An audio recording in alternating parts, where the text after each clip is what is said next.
Welcome to my class.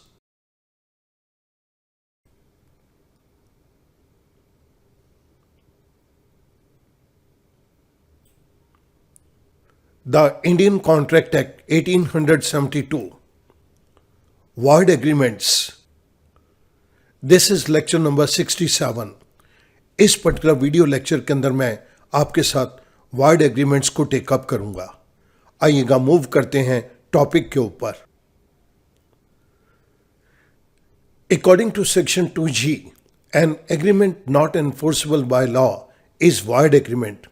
Section 2G के accordingly एक ऐसा एग्रीमेंट जिसे कानूनी रूप में लागू नहीं किया जा सकता वो void agreement कहलाएगा। Such an agreement is void ab initio and it does not give rise to any legal consequences. Ab initio means from the very beginning. इस तरह का एग्रीमेंट शुरुआत से ही व्यर्थ माना जाएगा। ये किसी भी प्रकार के कानूनी परिणाम को जन्म नहीं देगा। It has no legal existence in the eyes of law. कानून की नजर के अंदर इस प्रकार के एग्रीमेंट एग्जिस्ट ही नहीं करते। The following void agreements were discussed in number of previous videos lecture. हमने कुछ प्रीवियस वीडियो लेक्चर्स के अंदर वॉइड एग्रीमेंट्स को देखा है। मैं एक बार इन सभी एग्रीमेंट्स की लिस्ट आपको दे रहा हूं। First one, agreement made by incompetent parties. Second, agreement made under mutual mistake of fact. The third one, agreements the consideration or object of which is unlawful. The fourth one, agreements the consideration of or object of which is unlawful in part. The fifth one, agreement made without consideration. इनके respective section भी मैंने आपको right side के ऊपर दे दिए। इन सभी points को हम अपनी प्रीवियस वीडियोस के अंदर इनके रिस्पेक्टिव टॉपिक्स के अंदर कवर कर चुके हैं। Now I move on to some other void agreements. Expressly declare to be void agreement. According to section 10, the last essential element of the valid contract is that the agreement should not have been expressly declare to be void under the law. Section 10 के अंदर बहुत सारे valid contract के essential elements दिए गए हैं। For example, we have competent parties, consideration, free consent, lawful object and not hereby expressly declare to be void. Section 10 के अंदर ये असेंशियल एलिमेंट्स दिए गए हैं जिसके अंदर last essential element that agreement should not have been declared to be void under the law, इस बात को दिया गया है। जो भी एग्रीमेंट किया जाए वो कानून के द्वारा उसे वॉइड घोषित नहीं किया गया, ये बात होनी बहुत जरूरी है। The various agreements which have been expressly declared to be void by the Indian contract act are being discussed in this video lecture. इस पर्टिकुलर वीडियो लेक्चर के अंदर मैं इंडियन कॉन्ट्रैक्ट एक्ट के अंदर दिए गए कुछ एग्रीमेंट्स को लूंगा जिन्हें कानून ने एक्सप्रेसली लिख कर वॉइड डिक्लेयर किया है। आइएगा मूव करते हैं उन वॉइड एग्रीमेंट्स के ऊपर। Following agreements have been expressly specified to be void by the Indian contract act. अब मैं यहां पर नीचे जिन एग्रीमेंट्स को लूंगा उन्हें इंडियन कॉन्ट्रैक्ट एक्ट ने स्पेसिफिकली वॉइड घोषित किया है। पिछले स्लाइड के अंदर आपने 5 पॉइंट्स को देखा। This is the 6th point, agreement in restraint of marriage, section 26। 7th point, agreement in restraint of trade, section 27. 8th point, agreement in restraint of legal proceedings, section 28. 9th point, agreement the meaning of which is uncertain, section 29. 10th point, agreement by way of wager, section 30. 11th point, agreement contingent on impossible event, section 36. 12th point, agreements to do impossible acts, section 56. Student, इस particular video lecture के अंदर मैं ये सभी points एक एक करके take up करूंगा। So I start with the 6th point, agreement in restraint of marriage.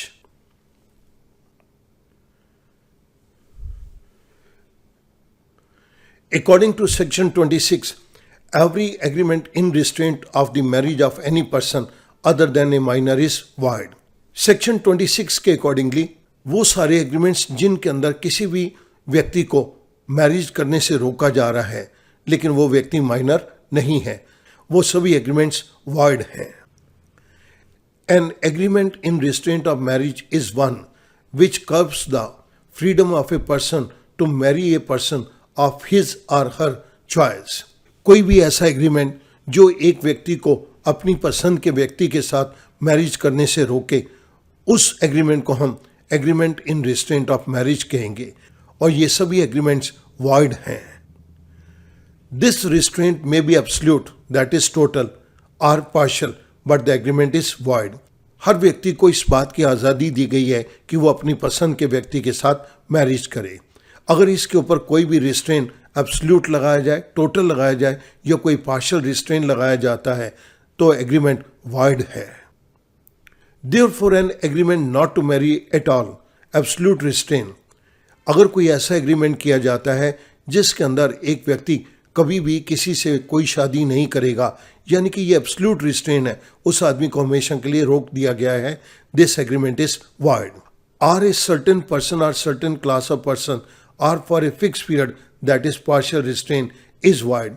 या कोई एक खास व्यक्ति के साथ मैरिज नहीं कर सकता, या एक खास क्लास ऑफ पर्सन के साथ वो मैरिज नहीं कर सकता, या वो एक फिक्स टाइम पीरियड तक के लिए मैरिज नहीं कर सकता, ये पार्शियल रिस्ट्रेन कहलाएगा, और ऐसा किया गया कोई भी एग्रीमेंट वॉइड है। In this regard following important points need to be noted. कुछ पॉइंट्स को यहां पे नोट करेंगे। First point, if mister A agrees with miss B that he will marry her only, it is a valid contract of marriage. अगर mister A miss B के साथ इस बात के लिए एग्री करता है कि वो सिर्फ उसी के साथ ही शादी करेगा, तो ये एग्रीमेंट बिल्कुल वैलिड है। Second point, an agreement restraining the marriage of A minor is valid. कोई भी ऐसा एग्रीमेंट जिसके अंदर माइनर को शादी करने से रोका जा रहा है, वो एग्रीमेंट बिल्कुल वैलिड है। तो स्टूडेंट, इन पॉइंट्स को आप इन रिस्ट्रेंट ऑफ मैरिज के कॉन्टेक्स्ट में ध्यान में रखेंगे।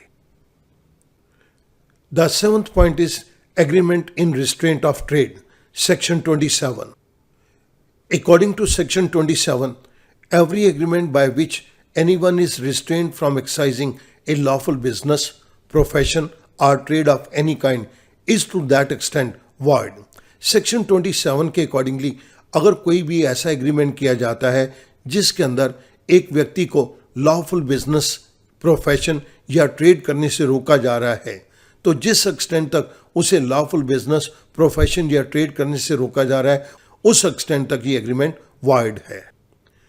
This liberty is granted by article 19 of the constitution as a fundamental right of a person.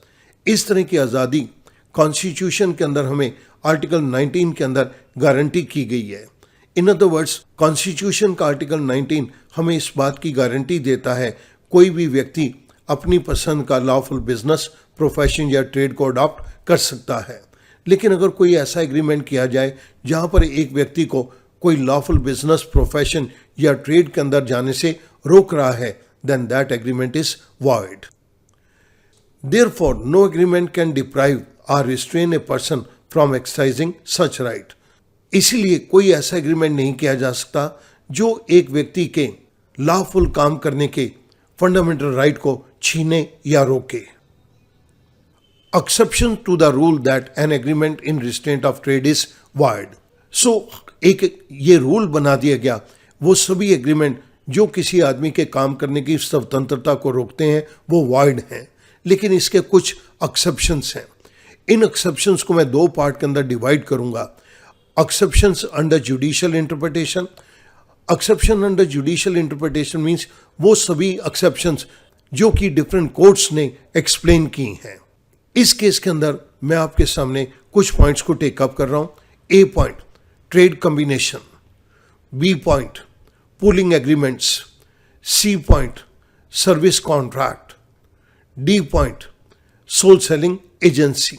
हमारी कोर्ट्स ने इन केसेस के अंदर एक व्याख्या दी है कि अगर इन पर्टिकुलर केसेस के अंदर कोई एग्रीमेंट करके एक आदमी के काम करने की स्वतंत्रता को, आज़ादी को रोका गया है, तब वो एग्रीमेंट्स वैलिड हैं। अभी मैं इनको डिटेल के अंदर टेकअप करूंगा। Second point is exception under statutory provisions. Statutory provisions में कानूनी प्रावधान। कुछ केसेस के अंदर कानून ने यह कह दिया कि अगर एक व्यक्ति के काम करने की आज़ादी के ऊपर रोक लगाई जाती है तो वह बिल्कुल वैलिड है। इसके अंदर मैं 2 पॉइंट को आपके सामने टेकअप कर रहा हूँ। The first is regarding sale of goodwill and the second is in relation to partnership act 1932। मैं इन सभी पॉइंट्स को एक एक करके आपके सामने लूंगा। सबसे पहले हम स्टार्ट करेंगे exceptions under judicial interpretation. Exceptions under judicial interpretation में हमारे पास 4 डिफरेंट पॉइंट्स हैं। मैं फर्स्ट पॉइंट को टेकअप कर रहा हूं, that is trade combination.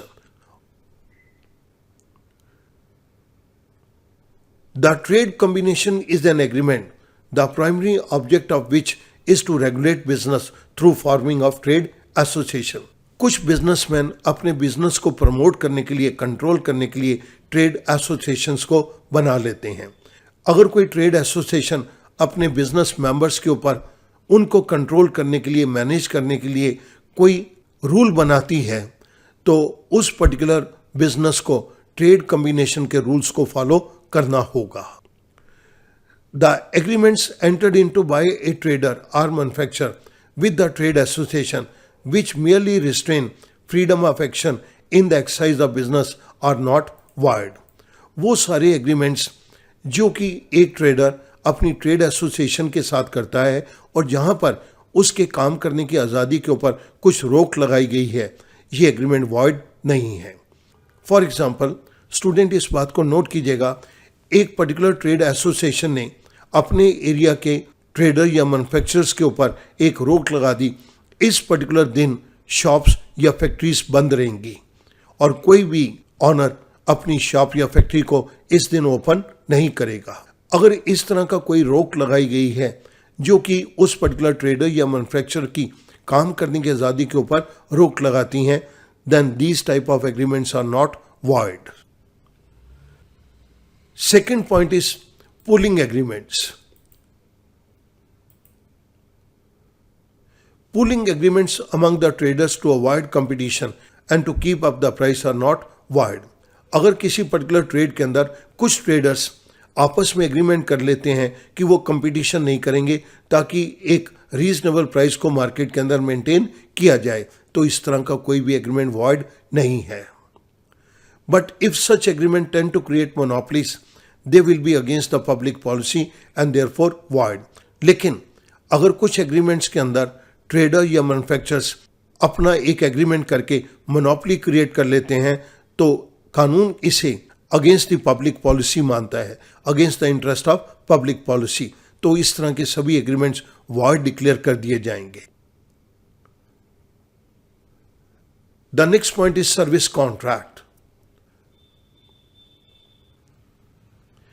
N agreement of service between the employer and employee by which an employee binds himself during the terms of the agreement not to take up service with any other employer is not regarded as restraint and is perfectly valid।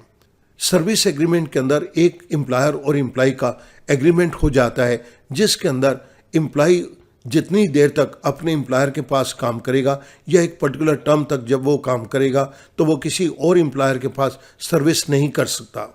अगर इस प्रकार की रोक लगाई जाती है तो ये रोक बिल्कुल परफेक्टली वैलिड है। इस तरह का कोई भी एग्रीमेंट अगर किया जाएगा तो ये एग्रीमेंट वॉइड डिक्लेयर नहीं होगा। The restrictions imposed during the period of service shall not be void. जब तक एक एम्प्लॉय एक एम्प्लॉयर के पास काम करता है, अगर उसके ऊपर रिस्ट्रिक्शन लगाई गई है कि वो अपनी एम्प्लॉयमेंट की ड्यूरेशन के अंदर किसी और एम्प्लॉयर को अपनी सर्विसेज नहीं देगा, इस प्रकार का कोई भी एग्रीमेंट वॉइड नहीं है। Now the fourth point, that is sole selling agency.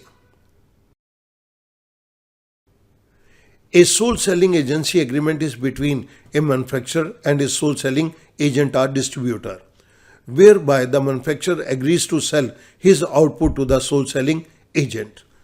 Soul selling agency का एग्रीमेंट एक मैन्युफैक्चरर के अंदर और सोल सेलिंग एजेंट या डिस्ट्रीब्यूटर के अंदर होगा, जिसके अंदर एक मैन्युफैक्चरर इस बात के लिए एग्री करता है कि वो अपनी सारी आउटपुट जो भी उसकी प्रोडक्शन होगी वो एक ही सेलिंग एजेंट को देगा और ये सेलिंग एजेंट किसी और मैन्युफैक्चरर के साथ डील नहीं करेगा।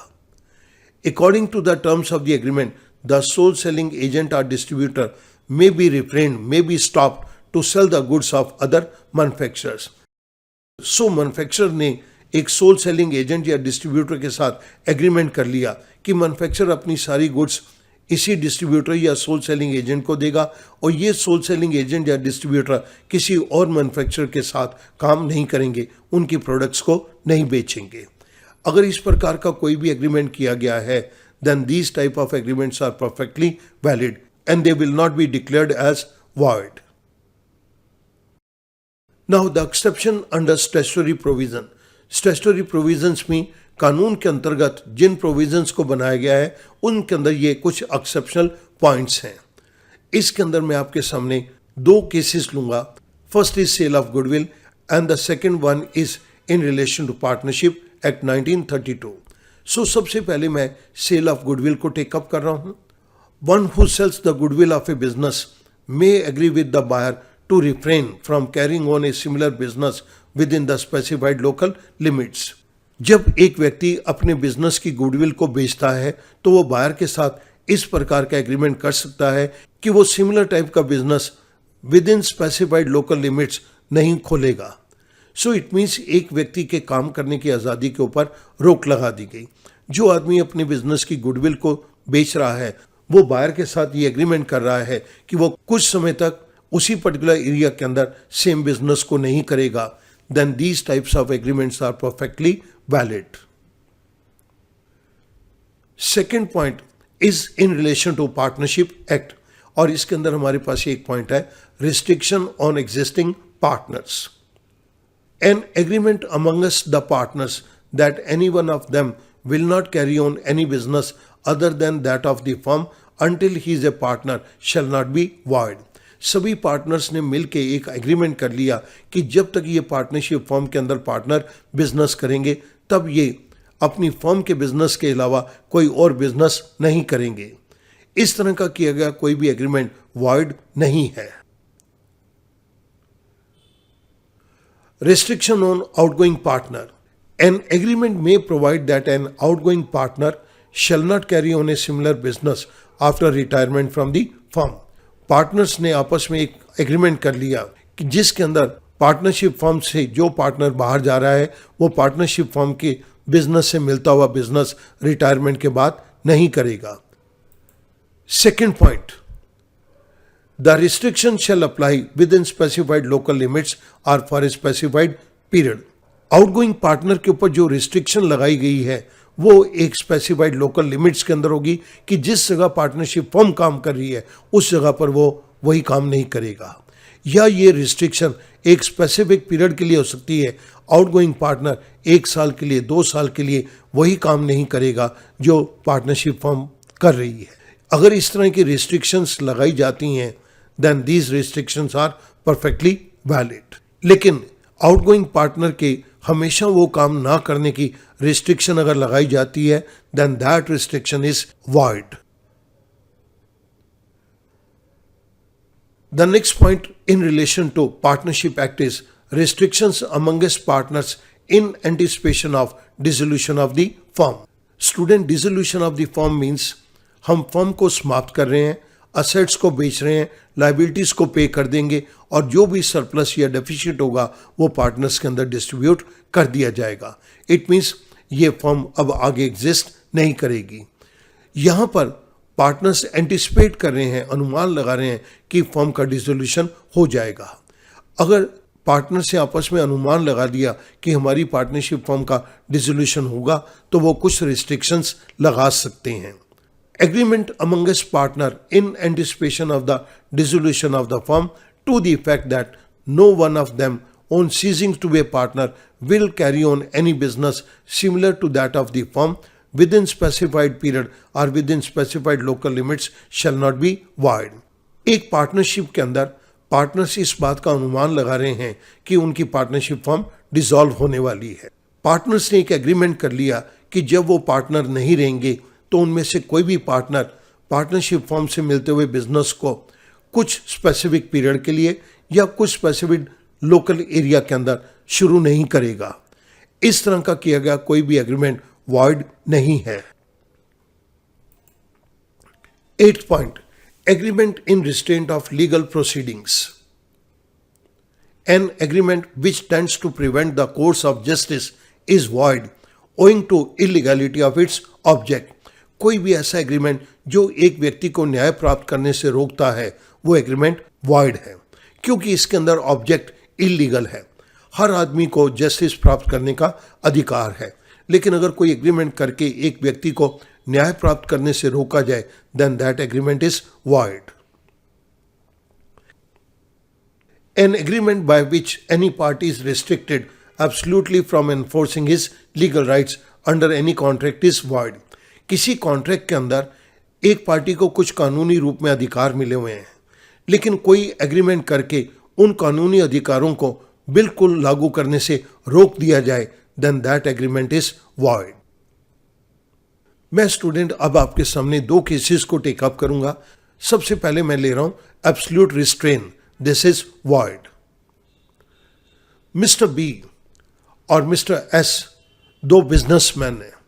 Mister S says I want to do long term business with you for the sale of Mobil oil at rate of ₹50 per liter, but you will never go to court in the event of dispute. Mr. S seller mister B buyer को कहता है मैं तुम्हारे साथ लंबा business करना चाहता हूं और मैं तुम्हें मोबिल ऑयल ₹50 पर लीटर के हिसाब से बेचूंगा, लेकिन अगर हमारे बीच में कोई डिस्प्यूट होता है तो तुम कभी भी कोर्ट के अंदर नहीं जाओगे। यहां पर एस ने एक ऑफर दी है। मिस्टर बी इस बात के लिए एग्री करता है और कहता है कि मुझे ये बात मंजूर है। इट मीन्स मिस्टर बी ने अपनी एक्सेप्टेंस दे दी।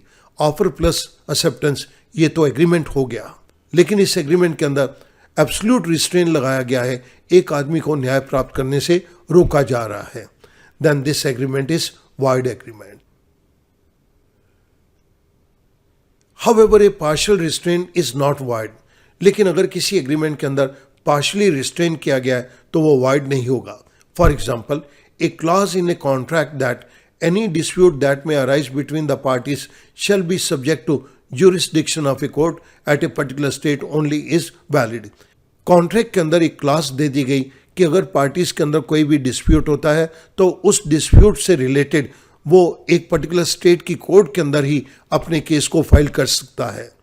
इस तरह की क्लॉज अगर किसी पर्टिकुलर कॉन्ट्रैक्ट के अंदर दी गई है then that clause is absolutely valid. अब स्टूडेंट इसी चीज का एक एग्जांपल देखिएगा। Partial restrain is not void. Mister B buyer, mister S is seller, दोनों बिजनेसमैन हैं। Mister S says to mister B I want to do long term business with you for the sale of Mobil oil at ₹50 per litre. In case of dispute you will file a suit in the Delhi court only. Mister seller buyer को कहता है मैं तुम्हारे साथ एक लंबे समय तक बिजनेस करना चाहता हूं और मैं तुम्हें मोबिल ऑयल ₹50 पर लीटर के हिसाब से बेचूंगा। अगर हमारे में कोई डिस्प्यूट हो जाता है तो तुम दिल्ली कोर्ट के अंदर ही केस को फाइल कर सकते हो। सेलर ने एक ऑफर दे दी बायर को। बायर कहता है I agree to you. Buyer ने अपनी एक्सेप्टेंस दे दी। This is the case of valid agreement. यहां पर दोनों पार्टीज ने कोई एब्सोल्यूट रिस्ट्रेन नहीं लगाया, एक पार्शियल रिस्ट्रेन लगाया।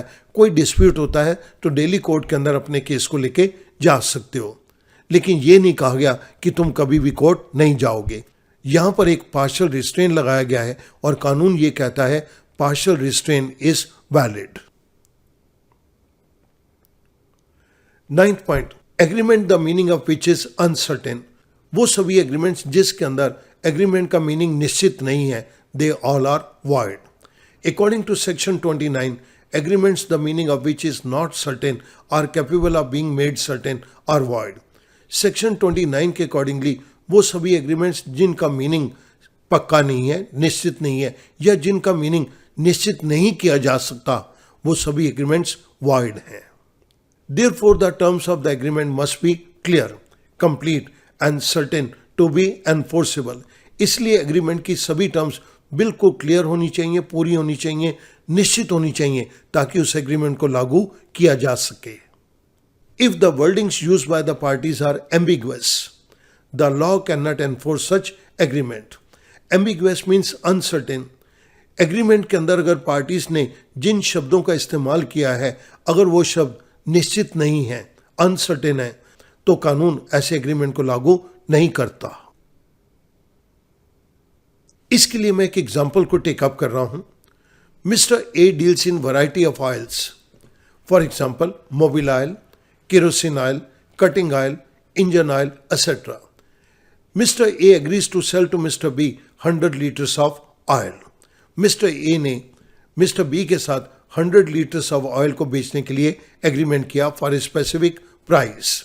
There is nothing to show what kind of oil was intended. इनके एग्रीमेंट से ये नहीं पता चलता कि किस पर्टिकुलर ऑयल के बारे में एग्रीमेंट किया गया है। The agreement is void for uncertainty. Oil की अनसर्टेनिटी होने के कारण ये एग्रीमेंट वॉइड है। 10th point, agreement by way of wager. इसके लिए एक सेपरेट वीडियो बनाया गया है और वेजिंग एग्रीमेंट्स को उस वीडियो के अंदर कवर किया गया है, सो मैं इस पॉइंट को यहां पर टेकअप नहीं करूंगा। 11th point, agreement contingent on impossible event. Contingent means dependent, वो एग्रीमेंट जो एक इम्पॉसिबल घटना के ऊपर निर्भर करते हैं। According to section 36, contingent agreements to do or not to do anything if an impossible event happen or void। जिन एग्रीमेंट्स के अंदर कंडीशन रख दी गई है कि वो काम किया जाएगा या नहीं किया जाएगा, अगर ये किसी इम्पॉसिबल इवेंट के होने के ऊपर निर्भर करते हैं तो ये एग्रीमेंट्स वॉइड हैं। Whether the impossibility of event is known और not to the parties to the agreement at the time when it is made. वो सभी एग्रीमेंट्स जिसके अंदर कुछ करने या ना करने के लिए कहा गया है, लेकिन ये एग्रीमेंट किसी एक ऐसी घटना के ऊपर निर्भर करते हैं जो कि इम्पॉसिबल है, तो कानून ने ऐसे एग्रीमेंट्स को वॉइड डिक्लेयर कर दिया। चाहे ये घटना की इम्पॉसिबिलिटी पार्टीज को पहले पता है या एग्रीमेंट करते वक्त उन्हें पता नहीं थी, इस बात से कोई फर्क नहीं पड़ता। मैं इस पॉइंट को एक्सप्लेन करने के लिए एक एग्जाम्पल ले रहा हूं। Mister A agrees to pay ₹1 lakh to mister B if mister B marries miss C, a Hindu lady who is already married to Mr. D, the agreement is void। Mr. A Mr. B को कहता है मैं तुम्हें 1 लाख रुपया दूंगा अगर तुम C के साथ मैरिज कर लो जो हिंदू लेडी है, लेकिन C की ऑलरेडी D के साथ मैरिज हो चुकी है। इस केस के अंदर अब C की मैरिज B के साथ होना इम्पॉसिबल है। यहाँ पर एग्रीमेंट की परफॉर्मेंस एक ऐसी घटना के ऊपर निर्भर करती है जो कि इम्पॉसिबल टू परफॉर्म है, then the agreement is void. 12th point, agreement to do impossible act in itself, section 56। मैं इसके लिए एक एग्जाम्पल को टेकअप कर रहा हूं। Mister A agrees to put life into the dead father of mister B, the agreement is void. Mister A mister B के साथ एग्रीमेंट करता है कि मिस्टर बी के डेड फादर के अंदर वो जान डाल देगा। This is an impossible act in itself, the agreement is void. इस तरह का किया गया कोई भी एग्रीमेंट वॉइड है। अब स्टूडेंट मैं समरी के पॉइंट को टेकअप कर रहा हूं। हमने इस पर्टिकुलर वीडियो लेक्चर के अंदर कुछ पॉइंट्स को कवर किया। पहले फर्स्ट पॉइंट डिफरेंट वीडियोस के अंदर रिस्पेक्टिव टॉपिक्स के अंदर कवर किए गए हैं और मैं 6 पॉइंट से मैंने इस वीडियो के अंदर कवर किया है। 6 point, agreements in restraint of marriage. 7th, agreements in restraint of trade. 8th, agreement in restraint of legal proceedings. 9th, agreement the meaning of which is uncertain. 10th, agreement by way of wager. इस particular point को हम next video में cover करेंगे। 11th, agreements contingent on impossible events. 12th, agreements to do impossible acts. इन सभी points को मैंने इस वीडियो लेक्चर के अंदर कवर किया है एक्सेप्ट द 10th पॉइंट। मैं उम्मीद करूंगा now this particular chapter will become easy for you to understand. Thank you very much.